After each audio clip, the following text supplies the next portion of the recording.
Hello everybody, আশা করি সবাই ভালো আছেন। ডেভেলপমেন্ট উইথ লারাভেল এই টিউটোরিয়াল সিরিজে আমি সবাইকে ওয়েলকাম জানাচ্ছি।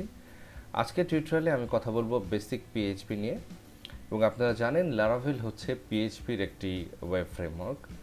সো যেহেতু আমাদের টিউটোরিয়াল সিরিজটি হচ্ছে লারাভেল ফ্রেমওয়ার্কের উপরে, সো পিএইচপি সম্পর্কে আমাদের একটি বেসিক আইডিয়া থাকাটা খুবই জরুরি।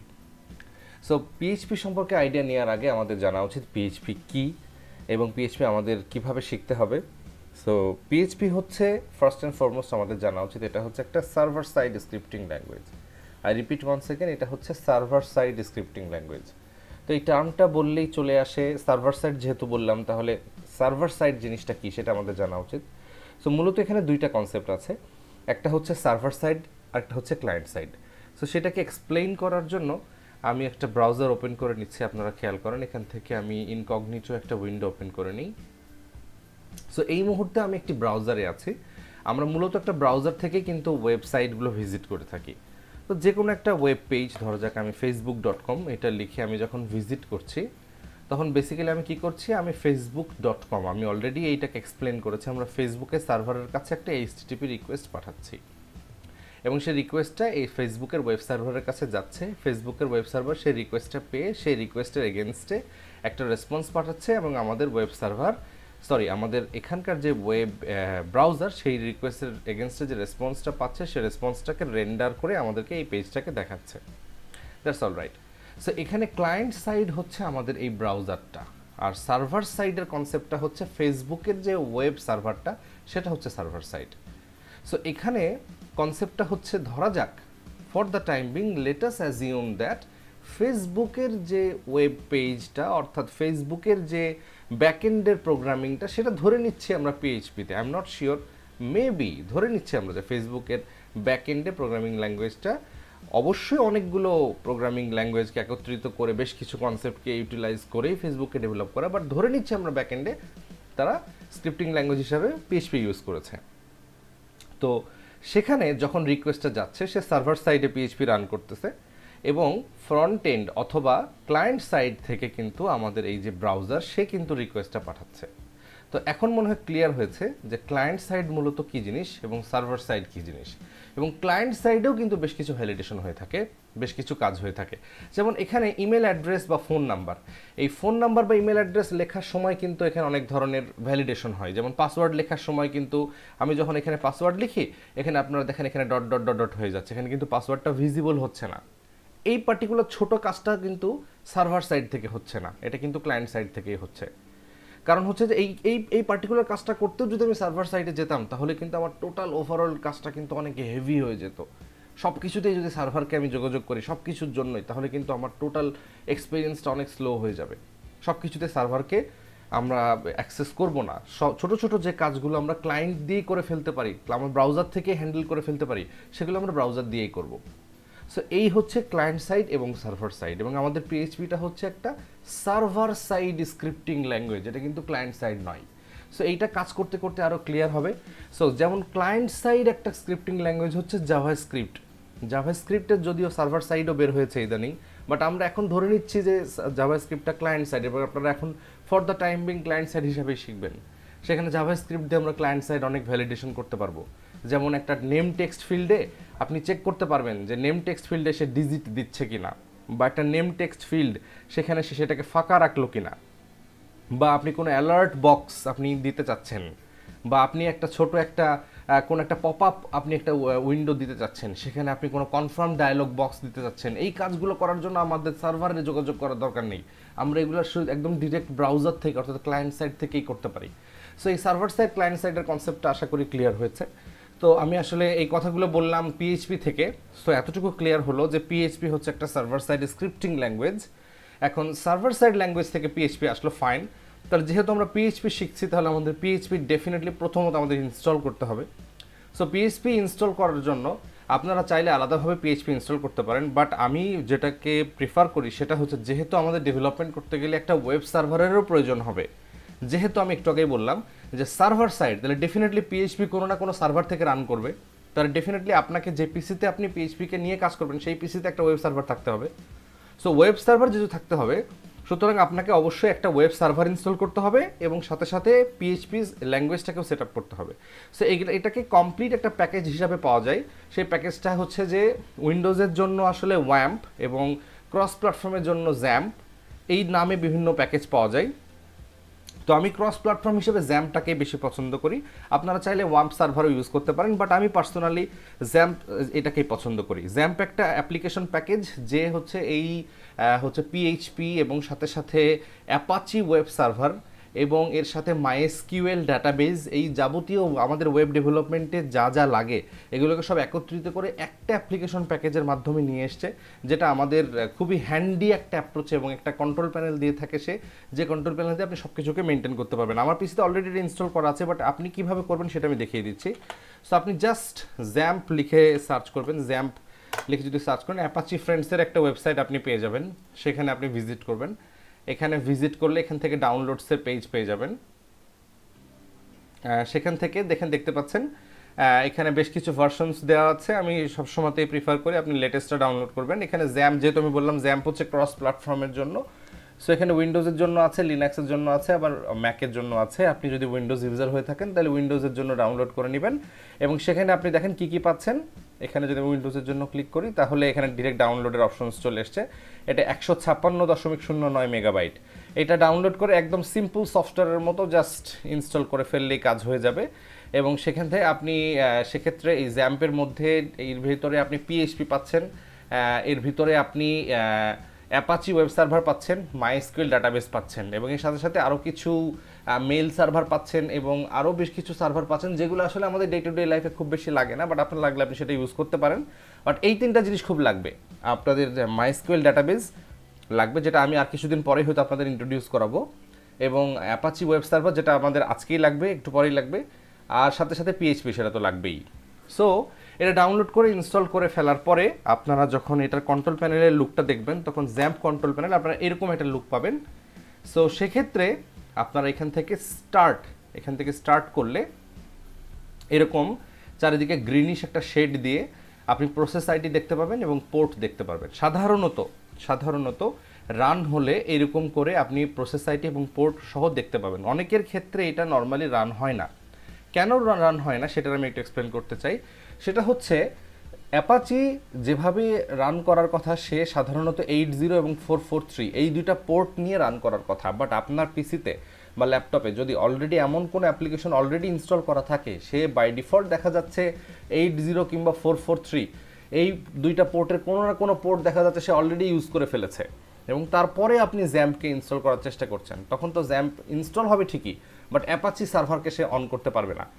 ইন দ্যাট কেস আপনি একটু সিম্পল গুগল করবেন যে অ্যাপাচিটা অন হচ্ছে না জ্যাম্প কন্ট্রোল প্যানেল থেকে, তখন আপনি দেখবেন যে গুগলে অনেক সলিউশন আছে, সেখানে আপনি জাস্ট কনফিগ থেকে তার পোর্টটা চেঞ্জ করে দিলে পারে সলিউশন হয়ে যাবে। সো এটা একটা সিম্পল সলিউশন, আপনি just you can Google it or ইউটিউবে সার্চ করলে আপনি এটা পেয়ে যাবেন।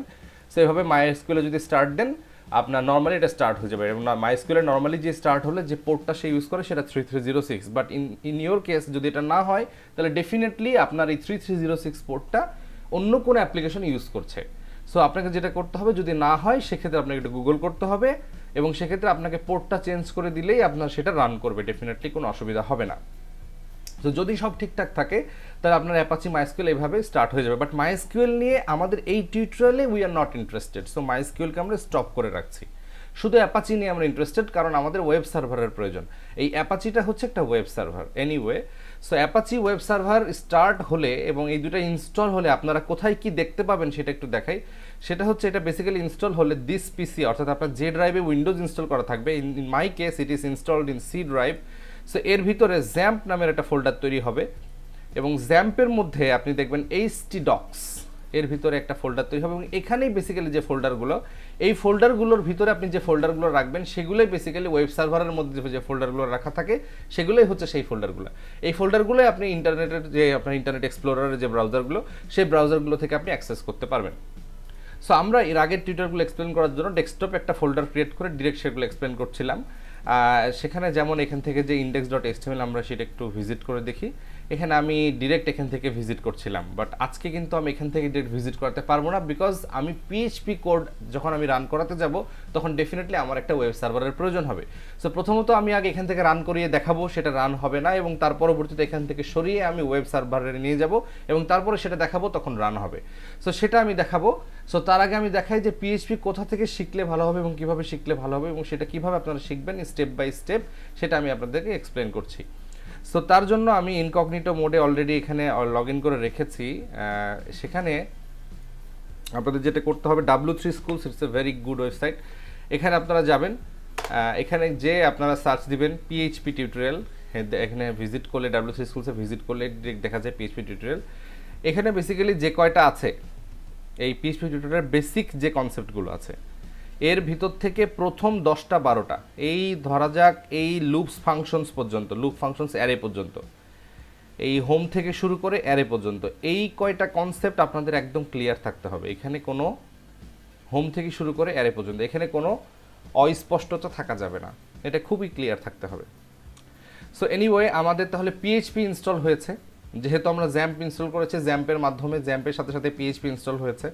তো পিএইচপি ইনস্টল হলে আমরা একদম ফার্স্ট যে পিএইচপি কোডটা সেটাকে আমরা রান করে দেখি সেটা রান হয় কিনা। তো রান করার জন্য আমাদের কি করতে হবে, বেসিক্যালি আমাদের আগের যে কোডটা ছিল, অর্থাৎ আমরা ডেস্কটপে একটা অ্যাপ নামের ফোল্ডার ক্রিয়েট করেছিলাম, তার ভিতরে আমরা index.html রেখেছিলাম এবং সেখানে স্টাইল করার জন্য style.css রেখেছিলাম। সো এই পার্টিকুলার লোকেশনে আমরা হচ্ছে আমাদের ভিজুয়াল স্টুডিও কোডটাকে ওপেন করি। সো এখানে index.html এবং style.css এটাকে আমাদের রান করা আছে অলরেডি, এবং রান করা অবস্থায় এরকম নর্মাল একটা ভিউ, ধরা যাক ডান দিকে এই জায়গাতে আমরা একটা নর্মাল কিছু ইকো করে দেখি। অলরেডি কোডটা দেওয়া আছে, সো আমি এখান থেকে কপি করে নিয়ে আসি।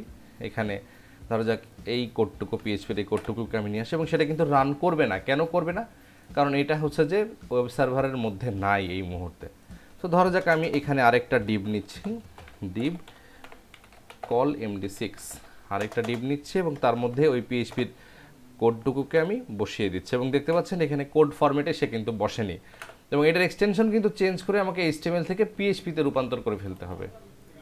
সো এটাকে আমি এখন কোড এক্সটেনশনকে চেঞ্জ করে পিএইচপি করে দিচ্ছি, এবং পিএইচপি করে দেওয়ার ফলে এখন দেখা যাক আমি যদি এটাকে রান করার চেষ্টা করি, .html এর পরিবর্তে যদি .php দেই, তাহলে দেখেন আপনারা ডিরেক্ট HTML ফাইলটা দেখতে পাচ্ছেন, এবং সেটাকে কিন্তু সে রেন্ডার করে রান করতে পারছে না, বিকজ PHP ফাইলকে রেন্ডার করে রান করার জন্য we need an web browser. তাই এখন web server. So web server হিসাবে তাহলে আমাদের যদি অ্যাপাচি ইনস্টল করা আছে, তাহলে ইন দ্যাট কেস আমরা কি করতে পারি, ইন দ্যাট কেস আমরা এই পার্টিকুলার এখানে যে ফাইলটা ছিল, ইন দ্যাট কেস আমি এই ভিজুয়াল স্টুডিও কোডটাকে কেটে দিচ্ছি। এখানে যে অ্যাপ যেটা ছিল এই ডিরেক্টরিটাকে কমপ্লিটলি এখান থেকে কাট করে আমি এখানে htdocs-এর মধ্যে এই জায়গাতে পেস্ট করে দিলাম, এখানে htdocs-এর মধ্যে পেস্ট করে দিলাম। ইন দ্যাট কেস আমি যেটা করতে পারবো সেটা হচ্ছে, আমি যদি লোকাল হোস্ট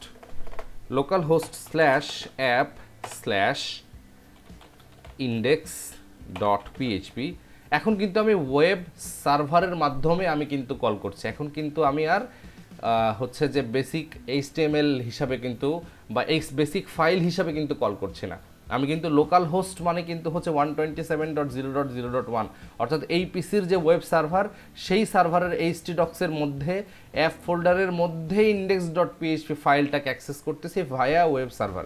এখন যখন আমি ওয়েব সার্ভারের মাধ্যমে অ্যাক্সেস নিচ্ছি, তখন কিন্তু আমি দেখেন মাই ফার্স্ট PHP স্ক্রিপ্ট এখন কিন্তু সে রেন্ডার করতে পেরেছে, একটু আগে কিন্তু রেন্ডার করতে পেরেছিল না, এখন কিন্তু PHP ফাইলটা রান করছে। এখন কিন্তু আমি .php এক্সটেনশনের ফাইল রান করেছি, এবং সে কিন্তু PHP-কে HTML এ রেন্ডার করে তারপরে কিন্তু আমাকে সে রান করেছে। যেমন এখানে দেখেন ভিউ পেজ সোর্সে যদি এখন যাই, তখন কিন্তু সে ঠিকই আমাকে এখানে দেখতে পাচ্ছি আমরা HTML-টাকে সে ঠিকই রেন্ডার করতে পেরেছে। সো এখান থেকে আপনাদের কাজ হবে PHP থেকে, এখানে যেমন দেখতে পাচ্ছেন এখানে PHP-তে কিন্তু আমাদের নর্মালি ভেরিয়েবল ডিক্লেয়ার করা যায়, PHP-তে অ্যারে ডিক্লেয়ার করা যায়, ডেটা টাইপ আছে, স্ট্রিং আছে, ম্যাথ আছে, constants, if else, switch, loop, functions, অ্যারেজ সব কিছু আছে। আমি কয়েকটা এখন আপনাদেরকে এখান থেকে দেখিয়ে দিতে চাই। যেমন এখানে নর্মালি আমি যেটা করেছি, এখানে আমি পার্টিকুলার এই অ্যাপের মধ্যে যেটা আছে এটাকে আমি ভিজুয়াল স্টুডিও কোডে ওপেন করি। এখানে ধরা যাক যেটা আছে, এখানে আমি একটা ভেরিয়েবল ডিক্লেয়ার করি। লেটস সে ভেরিয়েবল এখানে $সাইন দিয়ে হয়, ধরা যাক আমি নাম দিচ্ছি কার ইজ ইকুয়ালস টু এখানে মনে রাখবেন এখানে ইন্টিজার ফ্লোট ডাবল আলাদা করে ডিক্লেয়ার করার দরকার হয় না, এখানে আপনি যেভাবেই ভ্যালু দিবেন সেটাই হচ্ছে সেই টাইপের ভেরিয়েবলই ডিক্লেয়ার হয়ে যায়। ধরো যে কার ইজ ইকুয়ালস টু আমি লিখলাম বিএমডাব্লিউ এবং যখনই আমি ইনভার্টেড কমার মধ্যে লিখেছি তখনই কিন্তু সেটা স্ট্রিং টাইপের হয়ে গেছে। সো আমি যদি লিখি my first car is dot dollar car, এখানে স্পেস দিয়ে দিলাম। এখন যদি আমি এটাকে রিলোড করি, my first car is BMW, তাহলে আপনারা এটা দেখতে পাচ্ছেন যে এখান থেকে আমি স্ট্রিং কনক্যাটেনেট করেছি, অর্থাৎ দুইটা স্ট্রিংকে যোগ করেছি। মাই ফার্স্ট কার ইজ এখান থেকে এসছে আর এই কারের ভ্যালুটা এখান থেকে এসছে। এবং আপনি এখানে চাইলে mileage is equals to let's say আপনি দিলেন 15, এইটা কিন্তু একটা ইন্টিজার বা ধরেন আমি দিলাম 15.5, তাহলে কিন্তু ফ্লোট হয়ে গেল। এরপরে আপনি আবার দিলেন and it's mileage is dollar mileage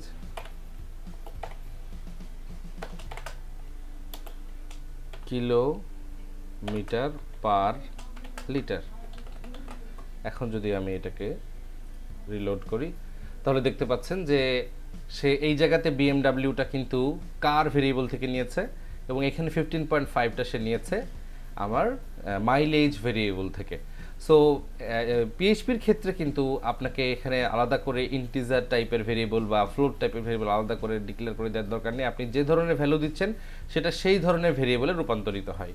এখানে আপনি চাইলে অ্যারে হিসাবে ডিক্লেয়ার করতে পারেন এবং তার জন্য আপনারা এই জায়গাতে যে কোনো ধরনের টিউটোরিয়াল এখান থেকে দেখে নিতে পারেন। যেমন এখানে অ্যারের অলরেডি লেখাই আছে, আলাদা করে লিখছি না, যেমন খুব সুন্দরভাবে লেখা আছে। জাস্ট এইটাকে যদি আমি একটু কপি করে নিয়ে যাই, কপি করে নিয়ে যে এখানে নিয়ে যে পেস্ট করে দিচ্ছি, এখানে কি করেছে দেখেন, শিফট অল্ট এফ, এখানে কি করেছে, এখানে বেসিক্যালি করেছে হলো ডিভ পিএইচপির ভিতরে কার্স নামের একটা অ্যারে নিয়েছে, সেই অ্যারের মধ্যে এলিমেন্ট রেখেছে হলো ভলভো, বিএমডাব্লিউ, টয়োটা, অর্থাৎ প্রথম ইন্ডেক্সে আছে ভলভো, দ্বিতীয় ইন্ডেক্সে আছে হলো বিএমডাব্লিউ, তৃতীয় ইন্ডেক্সে আছে হলো টয়োটা। এরপরে ইকো করেছে হলো ইকো অর্থাৎ প্রিন্ট, অর্থাৎ তারপরে করেছে কি আই লাইক কার্স 0, অর্থাৎ কার্সের 0তম ইন্ডেক্স আছে ভলভো, সুতরাং I like Volvo comma BMW comma Toyota. তাহলে বুঝতে পারছেন এখানে অ্যারে কিভাবে কাজ করে। যেমন এইটাকে যদি এখন আমি রান করি, জাস্ট এটাকে যদি আমি এখন রান করি, I like Volvo BMW Toyota, আপনি চাইলে এখানে পুরা ভেরিয়েবলটাকে ভার ডাম্পও করতে পারেন বা অন্যান্য যাবতীয় কাজও করতে পারেন। এখানে ভেরিয়েবলস আছে, আপনি চাইলে কোনো কমেন্টিং করতে পারেন। যেমন এখান থেকে দেখেন PHP dot TXT is equals to hello world dot, তারপরে এখানে $x is equals to 5, $y is equals to 10.5, অর্থাৎ আপনি দেখতেই পাচ্ছেন কোনো আলাদা করে ইন্টিজার ফ্লোট ডাবল কোনো কিছু ডিক্লেয়ার করা লাগছে না, যেটা আমি একটু আগেই বলেছি। এখানে আপনারা চাইলে স্ট্রিং নিয়ে কাজ করতে পারেন, স্ট্রিংয়ের লেন্থ বের করতে পারেন।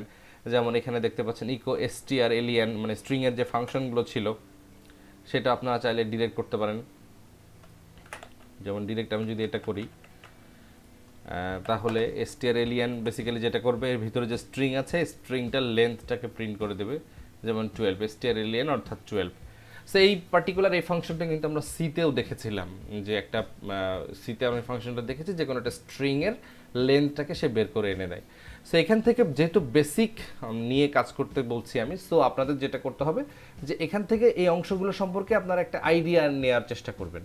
একদম খুব ডিটেলস বা একদম খুব পারদর্শী হতে আমি বলছি না, বাট একটা বেসিক আন্ডারস্ট্যান্ডিং আমাদের অবশ্যই থাকা উচিত। যেহেতু আমরা লারাভেল শিখতে চাচ্ছি, which is the framework of PHP, so we must have some kind of knowledge in PHP. একেবারে আমাদের নলেজ না থাকলে খুবই মুশকিল, আবার খুব বেশি থাকতে হবে তাও বলছি না, তাহলে দেখা যাবে যে ফ্রেমওয়ার্ক শেখার আগ্রহটাই হারিয়ে যাবে।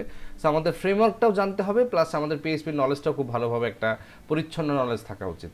এবং এর সাথে সাথে আপনাদের যে কন্ডিশনাল স্টেটমেন্টস যেগুলো আছে, if else, switch case, loops, এগুলো খুব ভালো করে একটু জানতে হবে।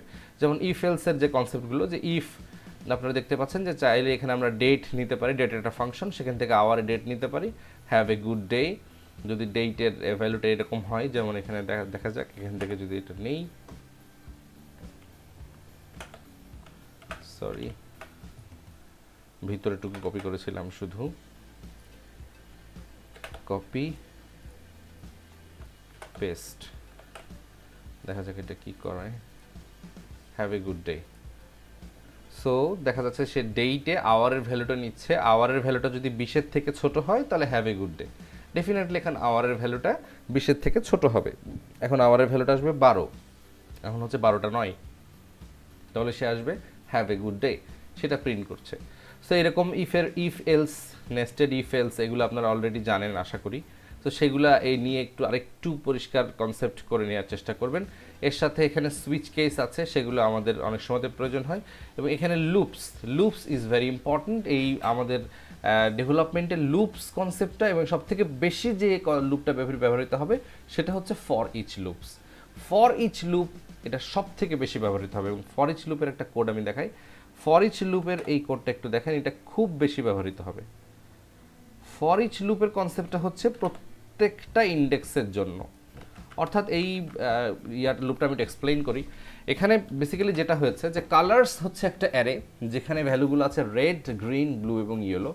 ফর ইচের কাজটা হচ্ছে প্রত্যেকটা এলিমেন্টের জন্য। আগে যেমন আমরা ফর কিংবা হোয়াইল কিংবা ডু হোয়াইলে আমরা কি করেছিলাম, আমরা লুপের বডিটা এক্সিকিউট করেছিলাম বেসড অন সাম ইন্ডেক্সের ভ্যালুর উপর বেস করে। বাট হেয়ার আমরা যেটা করতে চাচ্ছি সেটা হচ্ছে প্রত্যেকটা ইটারেশন ডিপেন্ড করবে হচ্ছে ফর ইচ, একদম সিরিয়ালি করতে থাকবে, প্রথম এলিমেন্ট, তারপর এলিমেন্ট, তারপর এলিমেন্ট, তারপর এলিমেন্ট। আমরা এখানে ইন্ডেক্স নিয়ে we are not concern about, we are only concern about the serialization. সে শুরু থেকে শুরু করবে, রেড দিয়ে শুরু করবে, তারপরে গ্রিন, তারপরে ব্লু, তারপরে ইয়েলো। মানে এখানে কি ভ্যালু আছে তার সেটা নিয়ে কনসার্ন না, সে শুরু থেকে শুরু করবে, প্রথমটা, তারপর দ্বিতীয়টা, তারপর তৃতীয়, তারপর চতুর্থ, এভাবে যতদূর পর্যন্ত ভ্যালু আছে সে পরপর যেতে থাকবে। এটাই হচ্ছে ফর ইচ।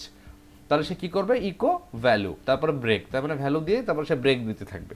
তাহলে আমরা এটাকে যদি রান করি তাহলে কি পাই, এটাকে যদি আমরা রান করি তাহলে রেড পেয়েছি, তারপরে গ্রিন, তারপরে ব্লু, তারপরে ইয়েলো। আমরা যদি এই জায়গাতে ইয়েলোর পর এখানে যদি আরও একটা ভ্যালু দিতাম, red, green, blue, yellow, let's A black, let's এখানে আমরা আরেকটা এলিমেন্ট অ্যাড করে দিলাম ব্ল্যাক। এখানে যদি আমরা এখানে আবার রিলোড করি তাহলে আমরা দেখতে পাচ্ছি এখানে ব্ল্যাক অ্যাড হয়েছে।